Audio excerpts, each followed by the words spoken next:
MBC 채널에서. 네. 고맙습니다.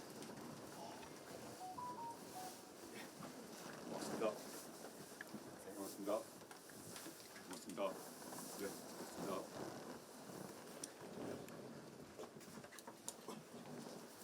30분 내에 시작하면 됩니까? 네네. 아직 약속된 시간보다 한 8분쯤 남았네요. 지난 윤석열 정부 한 1년 반 시간 동안 저도 그렇고 범민주진보 진영의 유권자분들도 생각이 다르신 것 같은데 저는 그 모든 의견을 존중하고 제가 앞으로 향후 한 달, 두 달간 뚜벅뚜벅 걸어가면서 그 모습을 보여드리면 정치 참여 선언하고 그다음에 창당 선언을 했습니다. 그래서 어제 대전 현충원에 가서 대한민국을 지킨 선녀들께 이제 보고를 드렸습니다. 그리고 이제 본격적으로 그 각 지역을 순회하면서 창당 문제, 또 정치 참여 문제를 논의를 해야 되는데 어제 대전 현충원 그 참배 이후 첫 그 방문 지역으로 전주에 오게 되었습니다. 많은 분들이 와주셔서 그 기자 여러분들께 감사드리고요. 편하게 질문해 주시면 저도 그냥 솔직하게 답변 드리도록 하겠습니다. 창당을 결심하게 된 이유에 대해서는 제가 이제 정치 참여 문제는 오랫동안 고민을 했습니다. 고민을 했고 다 아시다시피 제가 재판 여전히 받는 몸이기도 하고 제가 비판도 많이 받고 있고 부족함도 있는데 그 이전까지는 제가 뭐 책을 쓴다거나 뭐 이런 식으로 사회 활동을 하는데 그쳤습니다. 근데 근데 윤석열 정권 지난 윤석열 정권 한 1년 반 시간 동안 제가 지켜보면서 많은 고민을 했는데 제가 뭐 직설적으로 말씀드리자면 현재 통상적 정치적 법적 절차에 따라 보면 3년 반 뒤에 대통령 선거가 있고 3년 반 뒤에야 윤석열 정권을 대선을 통해서 바꿀 수가 있겠죠. 다들 아시다시피. 그러나 저는 3년 반의 기간이 너무 길게 느껴집니다. 또 저만이 아니라 저의 동지들, 친구들도 같은 심정인 것 같습니다. 3년 반을 그냥 기다렸다가 3년 반 뒤에 대선에서 투표를 하는 방식으로 이 현재의 상황을 교체하는 것이 타당한가에 대해서 저는 그렇지 않다고 생각을 했습니다. 그래서 제가 일관되게 정치 참여를 선언한 직후부터 어떤 단어를 쓰고 있나 하면 윤석열 검찰 독재 정권의 조기 종식이라는 단어를 쓰고 있습니다. 조기란 단어를 쓰고 있는데요. 그 조기 종식의 의미는 어떤 의미인지 충분히 아실 것 같고 정치적, 법적인 모든 방법을 사용해서 조기 종식을 하는 것이 단지 저의 뭐 불만, 분노만이 아니라 또 윤석열 정권을 반대하는 시민들의 그런 불만, 뭐 우울만이 아니라 3년 반이 이대로 가게 되면 대한민국의 뿌리가 뽑힐 것이다라고 저는 생각을 했습니다. 뭐 민생, 경제 뭐 말할 것도 없죠. 지금 사과값이 한 개에 10,000원으로 알고 있습니다.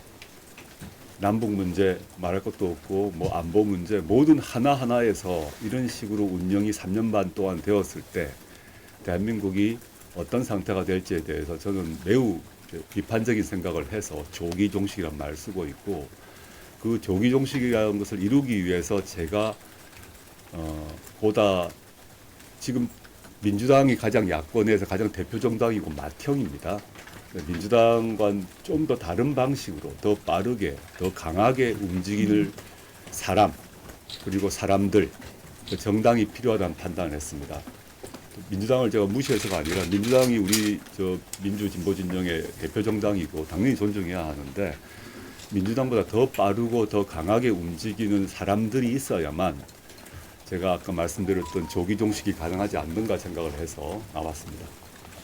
그 참여 인사들은 어떻게 구성이 좀 됐나요? 아니면 어떤 인사들을 뭐 구성하고 있는 인사들이 있나요? 지금 뭐 전국적으로 시도당에 관여하시는 분들이 사실 계시고요. 지금 뭐 제가 실명을 밝힐 수는 없는데 뭐 전북 같은 경우는 옆에 계신 우리 정선 선생님이 책임지고 계시고 각 지역별로 뭐 부산, 경남, 뭐 제 고향인 부산이라거나 또는 뭐 지금 제가 살고 있는 서울이라거나 등등해서 다 책임자는 다 있습니다. 제가 아직 공개를 하지 않고 있을 뿐이고 그 공개는 지금 당원 모집이나 지역당 조직을 결성해야 되기 때문에 그 뒤엔 당연히 공개를 할 것이고요. 그다음에 창준이 공동위원장은 세 분은 이미 공개를 했고 그 외 지금 여러 가지 저희가 일을 창당 작업을 하고 있고 온갖 예를 들어서 뭐 사무실을 예약을 하건 행사를 치르건 그 제가 지금 하고 있는 게 아닐 거 아닙니까? 저는 지금 전국을 돌고 있는데 그런 일들을 맡을 사람들이 다 있으니까 이런 모든 게 돌아가겠죠. 제가 혼자 하고 있는 건 전혀 아니고 많은 분들이 지금 공개되지 않은 많은 분들이 각각의 역할을 하고 계신다. 그래서 정식으로 당이 출범하면 모든 사람이 등장해서 얼굴을 다 내겠죠. 조금 기다려주시면 되겠습니다. 1차 목표가 이제 총선이실 건데 네네. 총선에서 어떤 목표가 있으실까요? 제가 창당준비위원회에서 밝혔습니다만은 간단히 답하자면 원내 3당이 목표입니다. 저는 그래서 강소정당이 되는 것이고 제가 원내 3당이란 말은 사실 원내 3당을 꿈꾸는 많은 정당들이 있겠죠. 뭐 이준석 신당 이름을 개혁신당으로 확정한 것으로 보는데 그 경우는 완 다를 것입니다. 왜냐하면 거기는 노선을 제가 잘 알 수가 없더라고요. 아주 다양한 노선이 섞여 있는 것 같고 아주 강력한 세칭 페미 노선과 아주 강력한 엔티 페미 노선이 같이 있는 것처럼 보입니다. 근데 저와 저 주위에 모여 있는 가칭 조국신당을 하는 분들은 가치와 노선이 거의 하나로 단일화되어 있습니다. 아주 일치됩니다. 단순히 윤석열 정권의 조기 종식이란 것 외에 구체적인 정강 정책에서 뭐 거의 같다고 보시면 되기 때문에 그런 입장을 가지고 국민들께 호소하고 지금 우리 시대에 필요한 것이 어떤 3당인가 민주당 국힘이 있는 것은 누구나 알 것이니까 어떤 3당이 윤석열 정권의 조기 종식에 필요한 정당인가를 호소드리고 지지를 구할 생각입니다. 그 말청이라고는 했는데 민주당이 네네. 지금 정권 심판을 계속 강하게 주장을 하시면서도 민주당 내부에서는 자꾸 이렇게 신당이 창당되는 것에 거부감도 충분히 있고요. 네네. 야권이 분열되고 힘이 분산되는 것 아니냐 이런 지적들도 하거든요. 네네. 이런 부분은 어떻게 보십니까? 민주당에서 그런 우려하는 건 너무 뭐 자연스럽고 전 충분히 이해하고요. 근데 민주당에서 제가 창당 선언을 부산에서 하고 난 뒤에 직후에 박홍근 의원, 직함이 제가 좀 헷갈립니다. 그 비례연합정당 추진 단장이신 것 같은데 정확한 조직 이름 잘 모르겠습니다. 박 의원께서 뭐 신당 창당에 대한 강한 우려를 표시하셨어요. 그 입장 역시 제가 이해합니다. 근데 그 뒤에 보시면 이어서 정청래 최고위원 같은 경우는 따로 또 같이 가자라고 발언을 하셨고, 그다음 어젠가요? 홍익표 원내대표께서는 조국신당하고 민주당의 역할이 각각 다를 수 있을 것 같아. 홍 대표께서는 민주당은 민생을 집중하고 조국신당은 검찰개혁에 집중해서 하게 되면 서로 시너지 효과가 있지 않겠냐는 발언도 하신 것 같습니다. 물론 이재명 대표님의 의사는 아직 알 수가 없고 또 말씀을 하시기 좀 조심스러우시겠죠.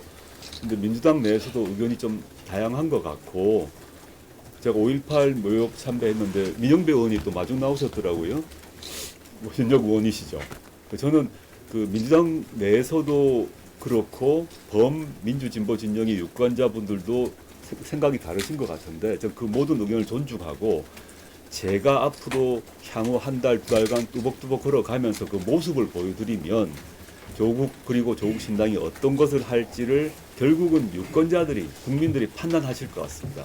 그 판단을 하셔서 저 당이 현재 시대 정신을 구현하는데 도움이 된다고 판단하시면 저희에게 힘을 주실 거고요.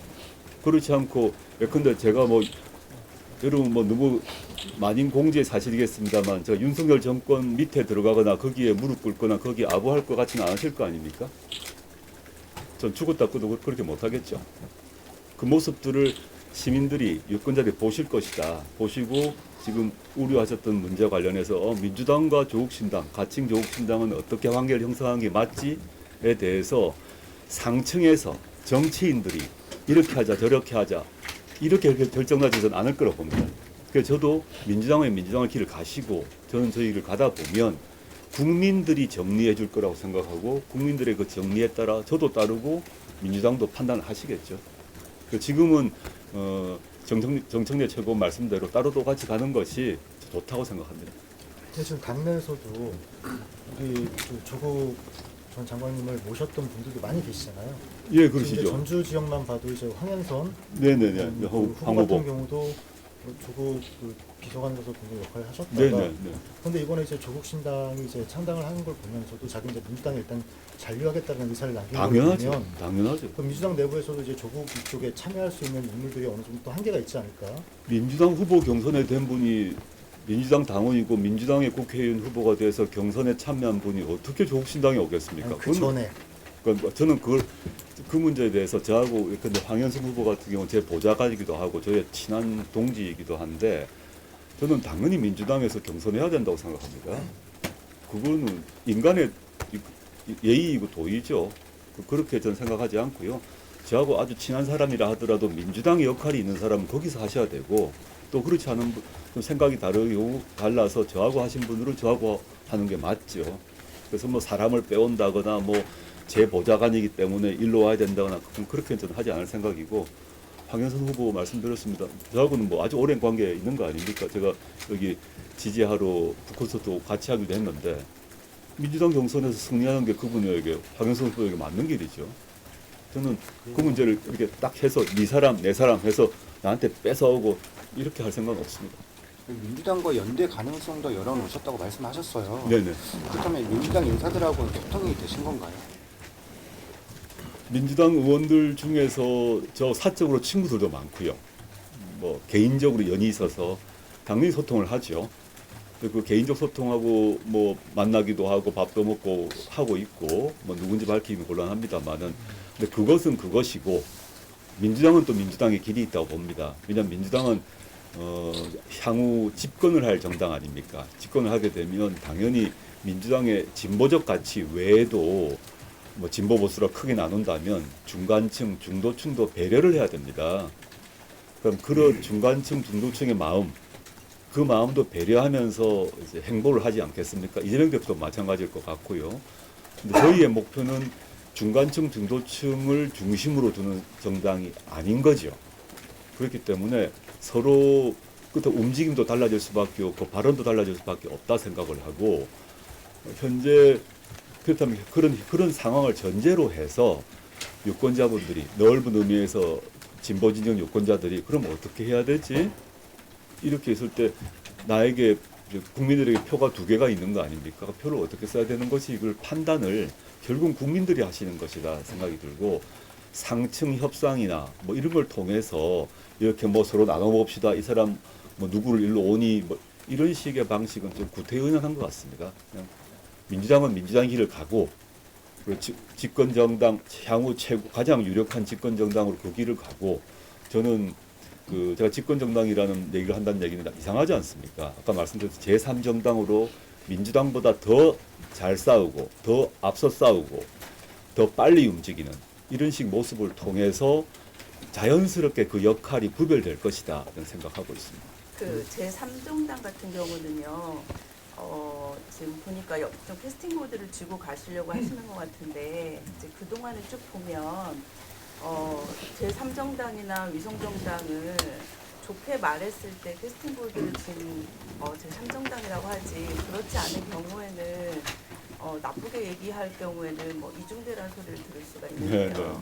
네, 색깔도 없는 정당이다라는 그런 비판에 직면할 수 있는데 그런 부분들에 대해서 고민을 좀 해봐야 되지 않을까? 당연히 뭐 그 말씀 알겠고요. 일단 질문에 대한 답을 뭐 뒤집어서 얘기하자면 순서상 색깔 없는 정당은 전혀 안 될 겁니다. 색깔이 문약 분명하기 때문에 뭐 잡탕 정당일 수도 없고 노선과 여러 노선이 섞여서 일단 총선을 위해서 뭐 이 사람 저 사람 다 모아서 하는 정당이 아니면 저희의 기본 노선과 가치가 너무 오히려 분명하다. 색깔이 없을 수가 없고 오히려 색깔이 선명하다는 점 분명히 말씀드리고 싶고 두 번째 정당을 만들게 되면 뭐 예컨대 3정당이란 작은 정당을 만들었는데 흡수되기도 하고 뭐 옮겨 다니기도 하는데 저는 그럴 생각은 없습니다. 그게 여러 가지 이유가 있습니다만은 아까 민주당은 민주당의 역할이 있다는 겁니다. 아까 민주당의 포괄 범위가 넓거든요. 근데 저희는 포괄 범위가 좁게 설정을 한 것이기 때문에 다르고 그리고 또 국회 운영상으로 보게 되면 좀 진보적이고 개혁적인 법안을 통과하려면 예를 들어서 법사위에서 팽팽히 맞서는데 양당이 아닌 제3교섭단체가 반드시 필요합니다. 현행법상. 그래서 잘 기억 많이 잊혀졌습니다만은 민주당이 진보적인 법안을 통과하기 위해서 어쩔 수 없이 고민을 하다가 민영배 의원이 탈당을 했어요. 탈당을 해서 무소속이 되어서 법안을 통과시킨 일이 발생을 했습니다. 그 뒤로 민 의원께서 복당을 또 하셨죠. 이 선거법 구조, 국회법 구조가 바뀌지 않는 한 양당 체제만으로 양당만으로 법사위 상임 운영이 잘 된다는 보장이 없습니다. 저는 뭐 캐스팅 보트란 말이 양쪽을 주고 제가 국민의힘과 손잡고 캐스팅 보트 할 생각은 없습니다. 몇 번 강조했습니다만 제가 국민의힘과 협상을 해가지고 그 사람들로부터 뭘 얻겠다 생각은 뭐 시쳇말로 1도 없다고 보시면 될 것 같고, 근데 현행 그 선거법, 현행 국회법상 법안을 통과할 때 실제 마지막에 뭐 국회 본회의가 통과되지만 상임위를 통과해야 되는데 상임위 결정해서 민주당이 아닌 정당이 필요하게 되어 있습니다. 그 역할을 제가 하는 것이고, 그리고 민주당과 연합과 관련해서 진보적 가치에 있어서 노선에서 같은데 그걸 같이 하는 게 뭐가 문제입니까? 그게 왜 이중됩니까? 저는 A라는 노선을 갖고 있고 여기는 A-라는 노선을 갖고 있는데 어떤 B가 있는데 A와 B 정당이 있는데 C라는 점에서 똑같아. 그걸 손잡는 게 왜 이중되라는지 저는 그거 하나 프레임이라고 생각합니다. 그러면 지역구를 내린 정당으로 가시는 건가요? 아니면 그 비례정당으로 가시는 건가요? 그건 제가 지금 이 당에 약간 대표격으로 좀 되어 있긴 합니다만은 정당이 만들어지지 않았지 않습니까? 네. 그 비례냐 지역구냐 뭐 또 어떻게 뽑느냐 선발 후보를 어떻게 하냐 이런 문제는 지금 제가 말한다는 자체가 매우 잘못된 것 같습니다. 그렇기 때문에 사당이죠. 조국이 이렇게 하는 거야? 그건 안 된다고 보고요. 공당이기 때문에 아무리 작은 정당도 공당인데 정당을 만들어서 지금 말씀하신 문제는 그 당적 논의를 통해서 결정을 할 것입니다.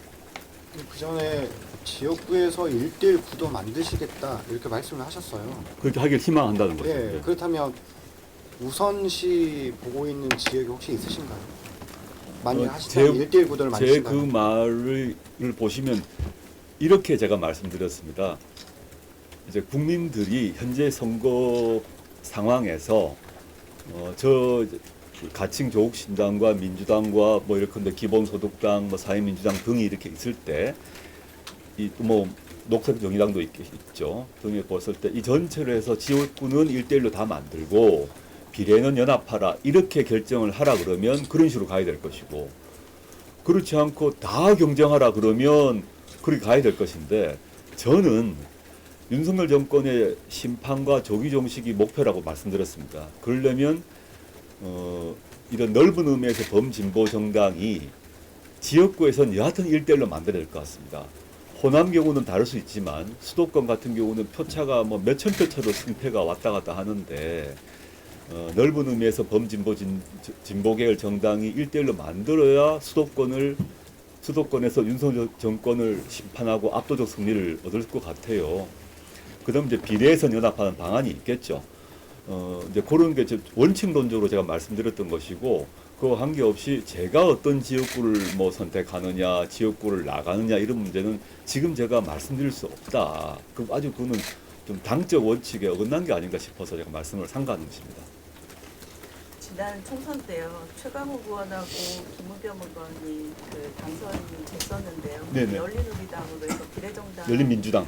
열린민주당으로 해서 당선이 됐었는데, 그게 좀 성공할 수 있었던 배경에는 저는 좀 친문에 대한 그런 힘이 좀 실렸다고 보는데요. 잘 못 들었으면 친문에 대한 친문에 대한 힘. 네, 힘이 좀 실려서 성공할 수 있었다라고 보는데요. 친문에 대한 힘이라는 게 어떤 의미인가요? 그러니까 친문 친문재인. 친문재인에 대한 힘이 실려서 네네네. 좀 지역민들에게 좀 그런 것들이 많이 네. 언급이 된 것 같다라고 생각이 드는데, 그 이번 선거에서는 사실 거기에 좀 덧붙여서 조국 플러스 친문에 대한 이미지가 같이 더해져야만 사실 좀 더 효과를 배가시킬 수 있지 않나라는 생각이 드는데, 최근에 그 문재인 대통령 만나고 오신 걸로 알고 있는데요.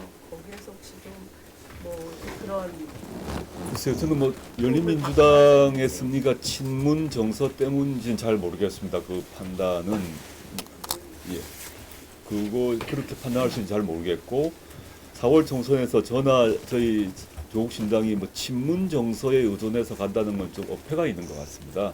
문재인 대통령님은 이미 은퇴하시고 퇴임하신 대통령이고 그런 상태에서 제가 문재인 대통령을 소환해서 선거를 치른다는 것은 좀 이상한 것 같습니다. 미래 가치 문제가 아닌 거고요. 물론 뭐 전 지금도 문재인 대통령을 인격적으로 존중하고 항상 인간적 예우를 갖추고 도리를 다하려고 합니다만은 문재인 대통령을 소환해서 정치를 한다는 건 좀 아닌 것 같고요. 저는 아까 말씀드렸듯이 현재 우리 사회에 시급한 과제가 있다고 생각해요. 그것들이 초점에 두고 모든 사람들과 만나서 얘기하고 그런 분들은 모을 생각입니다.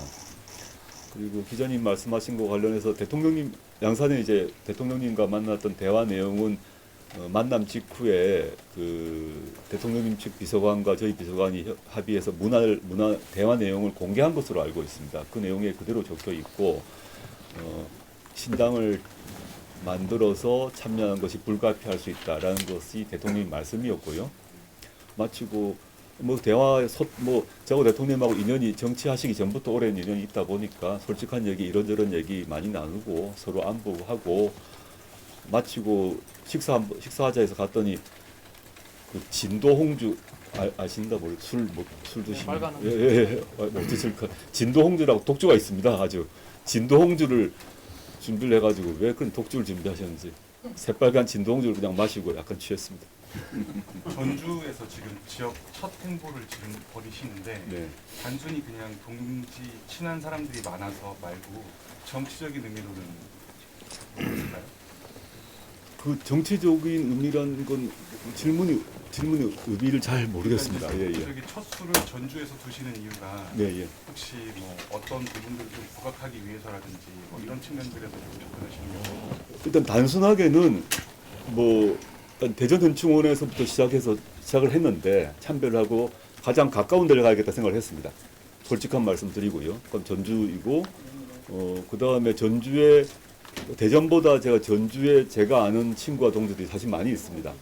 그래서 빨리 전주부터 빨리 와라라고 막 얘기를 하셨어요. 우리 정선생 선생님부터 시작해서 빨리 와서 뭐 얘기하고 새벽간 가서 술 마시자 그래서 일단 뭐 별로 어렵게 고민하지 않고 뭐 정치적 의미나 뭐 이렇게 그런 고민보다 저의 동지나 친한 분들이 대전 왔으니까 전주부터 시작하지 이렇게 해서 그럽시다 해서 왔고 그러면 전북에 오셨으니까 전북이 최근에 잼버리 등 많은 사태가 있어가지고 좀 어지러웠거든요. 네네. 전북을 진단 한번 해주시고 전북에 대해서 한번 어떻게 한번 역할을 해주시는지 한 말씀 좀 해주시죠. 먼저 제가 전북 사람이 아니지 않습니까? 제가 뭐 친한 친구나 동지들이 전북 분들이 많이 계시지만 저는 아닙니다. 그렇지만 제가 뭐 전북에 많이 왔다 갔다 하다 보니까 아는 분들이 있는데 일단 전북 특별자치도 법안은 통과된 것 축하드리고요. 근데 제가 이제 뭐 경황이 없어서 꼼꼼히 보진 못했는데 그 법안을 좀 봤어요. 제 전공이 법이다 보니까 이렇게 법을 보니까 전북과 강원이 그 같은 시기에 통과됐지 않습니까? 그걸 봤더니 전북 특별자치도 법 이름은 특별자치도로 통과가 되었는데 내용을 이렇게 보니까 여러 가지가 제가 지적할 부분이 있습니다. 재정 문제에 있어서는 이게 좀 아니지 않나 미흡하지 않나 이런 생각이 들었습니다. 그리고 예컨대 특별자치도가 가장 먼저 통과된 제주 경우가 있지 않습니까? 제주에 비하면 그 자치의 정도가 좀 더 낮은 것처럼 보입니다. 이번에 통과된 전북과 강원 두 법안을 보게 되면 그래서 이제 첫 출발 정도인 것 같아 생각을 했습니다. 특별자치도로 가고 전 지방 분권 이 시대적 과제라고 생각합니다. 제가 문재인 정부 민정수석으로 있으면서 문재인 대통령 발의 개헌안을 총책임자였습니다. 찾아보시면 제가 그 개헌안 만들고 제의한 게 나올 건데 그때 조문에 넣었던 게 뭐냐면 헌법 1조 1항이 대한민국은 민주공화국이다인데 그 바로 밑에 지방분권공화국이다를 넣었거든요. 저는 제 스스로도 제가 부산 사람이지만 저 지역 사람입니다. 스스로를 제가 서울에 지금 살고 있지만 저 스스로를 지방 사람, 지역 사람으로 생각하고 있고 따라서 지역의 문제를 제가 전북 사람은 아니지만 지역 사람으로서의 자기 자의식이 아주 강한 사람입니다. 부산은 물론이고 뭐 전주, 전북 같은 경우도 지금 서울공화국 현상 때문에 그러니까 부산이 제2도시라는 부산도 지금 쇠락하고 있습니다. 사실은. 근데 전주, 전북 같은 경우는 부산보다 경제 규모가 좀 낮을 것인데 더 말할 것도 없겠죠. 몇 군데 제가 뭐 올 때마다 돌아봅니다만은 과거 전체 지역이 똑같은 것 같아요. 유사한 것 같습니다. 서울로만 수도권으로만 가는 현상들을 막으려면 지방 분권해야 되는데 지방 분권 문제는 권한을 나누는 거 말고 돈, 재정의 문제라고 저는 생각하거든요. 돈을 위해서 쥐고 있고 안 주면 권한 주면 무슨 뭐 분권이 되겠습니까? 그리고 돈 문제와 관련해서는 이제 공기업과 기업이 내려오는 것, 그 다음에 국가의 재정을 어떻게 배분하는 것 이런 문제에 있어서 바뀌어야 되는데. 특별자치도의 법안은 무조건 축하할 일이고요. 근데 앞으로는 저는 제가 이제 뭐 다른 어떤 인터뷰, 이제 정치 참여 선언하기 전에 뭐 여러 가지 인터뷰에서 뭐 개헌 얘기도 했는데, 좀 반드시 대한민국 민주공화국이다, 바로 밑에 지방분권공화국이다가 들어가야 됩니다. 그래야 각종 법률에서 지방분권적 선택이 가능해집니다. 프랑스 같은 경우는 미테랑 대통령 때, 뭐 돌아가신 고 미테랑 대통령 때 어떻게 바꿨나 하면 프랑스도 1조 1항이 프랑스는 민주공화국이다 했습니다. 근데 바로 그 지방분권공화국이다를 미테랑 때 합의해서 여야가 합의해서 개헌하고 난 뒤부터 급속히 지방분권으로 바뀝니다. 우리는 그게 안 돼가지고 수도권 이전 위헌됐지 않습니까? 수도 이전. 헌법재판소에서 수도 이전을 위헌이라고 했어요. 관습법법이란 좀 도무지 이해가 안 되는 논리인데, 그러면 헌법의 조항 하나를 넣는 것, 물론 뭐 지방분권공화국 그 헌법 외에도 넣을 게 많습니다만은 그런 식으로 해야 된다고 생각하고요. 그 외 전주의 세밀한 내용은 사실 제가 잘 모릅니다. 그러나 뭐 전주 토박이 전북에 계신 저희 뭐 정도상 선생님이나 등등 여기 계신 많은 저희 친구 동지들이 뭐 전북 토박이 분들이 한두 분이 아니기 때문에 수시로 듣고 있고, 그분들과 함께 일종의 지방 분권 특위 이런 것들을 만들어서 지방 자치 이런 게 아닙니다. 분권 특위를 만들어서 그 속에서 어떻게 지방 분권을 강화하고 궁극적으로는 헌법에 지방 분권 공화국을 넣을 것인가, 이것을 저는 고민할 것입니다. 하나 더 전주 얘기 조금 더 하고 싶은데요.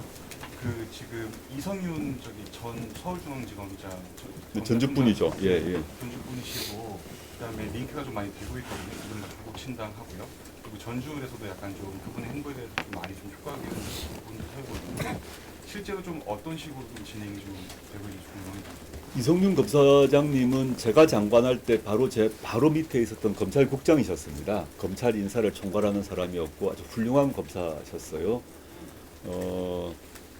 전주분이시기도 하셨고, 이분이 제가 이제 검찰국장으로 계속 계셨던 이유 중에 여러 가지 이유가 있습니다만 수사 능력이 아주 탁월하신 분이었고, 많은 분들이 모르실 수가 있는데 검사로서 입직할 때, 검사 이제 사법 연수원 마치고 검사 될 때 그 1등 하셨어요. 사실은 사람들이 그 사람은 경희대 나왔지 뭐 이런데 그건 웃긴 얘기라고 생각합니다.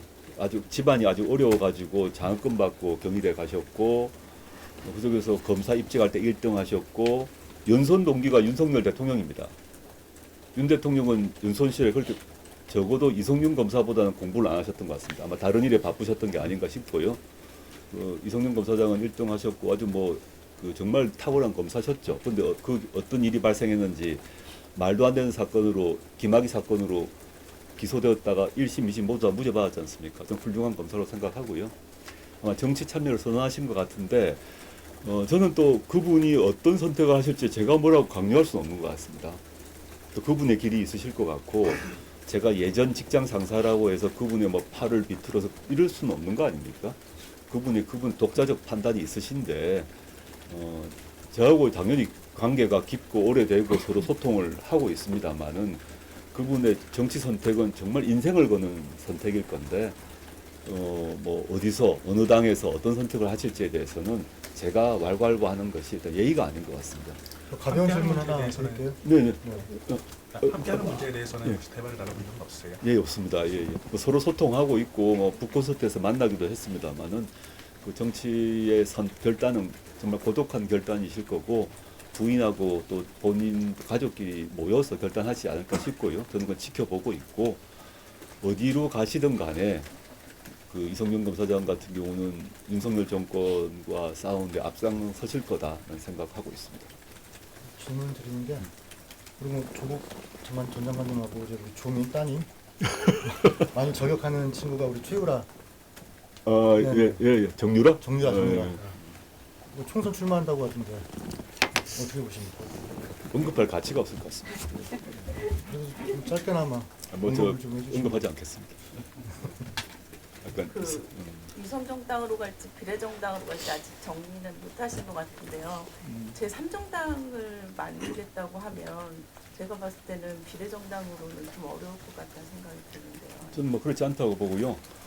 저는 며칠 전에 저도 아주 엉뚱한 얘기를 언론에 나서 누가 이제 지나다니는 그 기자분들이 툭 말씀을 물어서 답을 못했는데 한동훈 비대위원장이 그런 말을 했더라고요. 병리평으로 갔었으면 뭐 정치 참여 국회의원이 안 된다.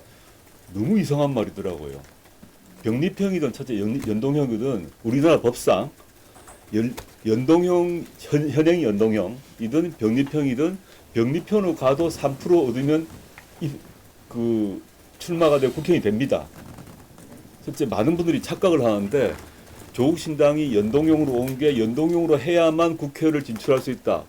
그렇게 얘기를 한동훈 비대위원장이 했습니다. 찾아보십시오. 찾아보시는데 일단 법률상 완전히 틀린 얘기입니다. 그래서 모 언론에서 팩트 체크를 하셨고요. 그래서 일단 지금은 병리평이 아니니까 제가 말씀드릴 필요는 없는 것 같고 그 다음에 지금 준연동형 아닙니까 현 상태에서 민주당이 주도하는 비례연합정당으로 가느냐 독자로 가느냐 과거로 보면 지난 총선으로 보게 되면 더불어시민당으로 가느냐 열린민주당으로 가느냐 이런 거겠죠. 공정관리위원장. 더불어시민당 공천관리위원장이셨네요. 그러고 보니 지금. 근데 그 어느 경우는 각자 배출을 하셨지 않습니까? 더불어시민당에도 배출을 하셨고 열린민주당에도 최강욱, 김의겸 배출했지 않습니까? 저는 지금 그런 세밀하게 들어와서 어느 길을 택할 건가 이게 현재 저희 과제가 아닙니다. 또 관심도 아니고 저는 왜 하려고 하는가 조국과 조국의 동지들이 왜 나서는가 이 문제를 알리고 그렇게 해서 저 사람들이 뭘 하려고 알리는 걸 분명히 알리고 국민들에게 공유하는 것 그게 저희의 목표이고 그런 것들이 계속되고 난 뒤에 거의 마지막에 어떤 식으로 의석을 확보해야 되지를 판단할 것이다. 물론 그 판단도 제가 개인이 하는 게 아니라 당적 결정을 통해서 판단을 해야 되는 거죠. 지금 전주에서 지금 저기 전 정권 관련된 지금 수사가 좀 진행 중이고 있죠. 그리고 전주 예예 언론에서 봤습니다. 예. 이상직 뭐 사이 예. 저기 전 사위 이런 것들. 근데 이제 지금 그 수사 상황이라든지 이런 것들이 지금 총선을 앞두고 좀 진행되고 있고 네. 한쪽에서는 지연된 수사를 지금 빠르게 좀 마무리 짓고 있다라고 하는 입장도 있지만 다른 한편에서는 선거를 앞두고 좀 공교롭다 이런 입장도 있는 것 같습니다. 지금 어떻게 보고 계십니까? 그 수사는 제가 내용을 잘 모릅니다. 뭐 언론에서 보도된 건 봤는데 저는 이상직 그 의원을 만난 적도 없고 전화번호도 없어요. 통화한 적도 없고 만난 적도 없어서 어떤 분인지는 알죠. 뭐 인사 절차에 따라서 이제 뭐 임명 직위를 잘 이름을 잊어먹었는데 어떤 자리 임명되셨던 것 같고 이렇게 하는데 그게 문재인 대통령이 사위 취업과 연관이 있다. 저는 너무 엉뚱해서 이 시점도 잘 안 맞는 것 같고 저는 그 이 의원님을 개인적으로 만나본 적도 없고 전화번호도 없고 통화한 적도 없어요. 첫째 그건 말씀드리고 싶고 그리고 전 노 대통령님 사위도 만난 적이 없어요. 그분 사위도 만난 적도 없고 전화번호도 모릅니다. 그래서 뭐 여러 가지 이게 수사가 진행되고 있다는 언론 보도는 봤습니다만 저와 관련해서는 제가 뭐 내용을 잘 모르고 만약에 전주지검이 저를 부른다 뭐 국가기관이 부르면 가야죠. 무슨 일인지 모르겠으나 부르고 가서 제가 할 말 다 하겠습니다 하고 무슨 말을 하는지 제가 강력히 왜 선거 직전에 전주지검에서 저를 부를지 모르는데 부른다면 제가 전주지검 청사 앞에서 제가 하고 싶은 말을 하겠습니다. 기다려보죠. 뭐 부르실지 안 부르실지. 그거를 여쭤본 건 사실은 아니고 저기 뭐야 그 정권을 그러니까 총선을 앞두고 전 정권 관련된 수사를 하고 있는 이 지금 상황에 대해서 정치 참여하시겠다는 의사를 밝힌 입장에서 어떻게 보고 계신지 이걸 좀 저는 검찰이 선거운동하고 있다 생각합니다. 한마디로 말하면 김건희 여사 건 도이치모터스 1심 유죄 판결 났습니다. 그리고 1심 판결문에 따르게 되면 김건희 여사 플러스 그 친정어머니 최은순 씨가 23억의 수익을 얻었다고 판결문에 적혀 있습니다. 그 판결문이 아니라 검찰의 보고서에 적혀 있습니다. 첨부된 보고서에. 근데 수사 소환도 안 했습니다. 그리고 디올백 수수 영상이 있습니다. 함정 취재 현행법상 불법 아닙니다. 그래서 지금 유일하게 수사한다고 하는 게 주거침입으로 수사를 한다고 하더군요. 그 최 목사님을. 근데 현행법상 불법한 목적으로 집에 들어간다 하더라도 동의가 있으면 주거침입자 성립 안 합니다. 판결문 보시면 나옵니다. 예컨대 간통 목적으로 들어가도 주거침입이 안 된다는 게 우리나라 대법원 판결입니다.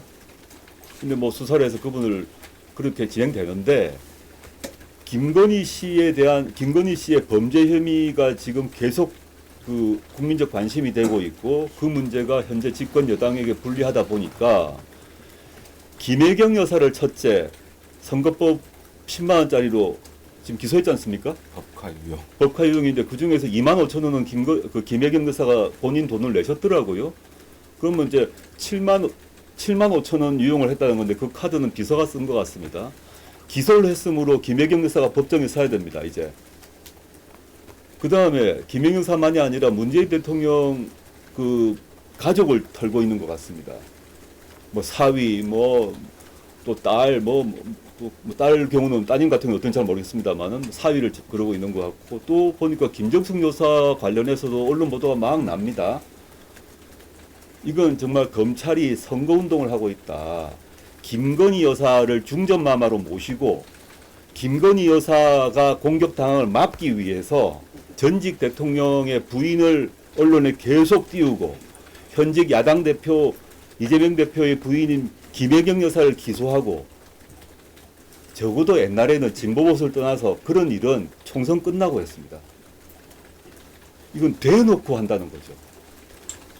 김혜경 여사를 10만 원 법인카드로 10만 원 썼다고 해서 기소를 한다? 이건 정말 무도하게 이루 말할 수 없고요. 우리나라 대한민국 검찰 역사에서 선거 앞두고 전직 대통령의 부인과 야당 대표의 부인을 이렇게 하는 수사와 기소가 있었는지 찾아보십시오. 제 기억에는 없습니다. 이건 반드시 규탄받아야 되고 이런 식 수사 행태 제가 이제 오히려 그 민주당 같은 경우는 이재명 대표님이 직접 관련돼 있고 부인이시다 보니까 말을 못 하시는 것 같은데 저는 민주당원이 아니다 보니까 그렇지만 정말 말도 안 된다. 정말 말도 안 된다. 수사할 수 있죠. 수사할 수 있고 기소할 수 있다 생각해요. 그걸 제가 수사권과 기소권의 행사 자체를 뭐라 할 수는 않겠습니다. 이런 식으로 하는 게 아니다 생각을 하고 그 점에서 저는 한국의 검찰권이 오남용되고 있고 제가 이 현재의 한국 검찰이 자신들의 주군을 위해서 또 자신의 주군의 배우자인 중전마마를 위해서 아부하고 있다라고 생각합니다. 제가 좀 거친 말을 썼습니다만은 저는 제 심정 그대로 말씀드렸습니다. 지금 하나만 좁혀요. 이동해야 돼요. 예. 조배수 국민의힘 정물랍 국당위원장이 어제 페이스북에 장관님의 출마 얘기를 하면서 국회 입성의 정치적 면죄부를 받으려고 하는 저희가 있다 이렇게 비판을 했는데요. 이거에 대해서는 어떻게 생각하시는지? 그 역시 제가 굳이 답을 안 드려도 될 것 같고요. 그러니까 그 국민의힘에서 막 한동훈 위원장이나 누구시든 비판하는 거 잘 알겠고 감사히 받아들이고 국민들이 종합해서 판단하실 거라 생각합니다. 저는 제 갈 길 가겠습니다. 제가 지금 뒤에 일정이 있나 봅니다. 네. 늘 죄송하고요. 죄송한데 한 가지만 더 여쭙겠습니다. 이제 저번에 법원으로부터 징역 2년의 실형을 받으셨는데 곧바로 상고하셨고요. 현재 상황을 교체하는 것이 타당한가에 대해서 저는 그렇지 않다고 생각을 했습니다. 그래서 제가 일관되게 정치 참여를 선언한 직후부터 어떤 단어를 쓰고 있나 하면 3년 반 뒤에 대통령 선거가 있고 3년 반 뒤에야 윤석열 정권을 대선을 통해서 바꿀 수가 있겠죠. 다들 아시다시피. 뭐 민생, 경제 뭐 말할 것도 없죠. 지금 사과값이 한 개에 10,000원으로 알고 많은 분들이 각각의 역할을 하고 계신다. 그래서 정식으로 당이 출범하면 모든 사람 대전 갔다 왔죠. 현충원. 대전 현충원 대전 일정이라고 하기 대전. 감사합니다. 먼저 일어나 죄송합니다. 아이고 들어오십시오. 조심하십시오. 넘어지겠습니다. 아이고 좋습니다. 고맙습니다.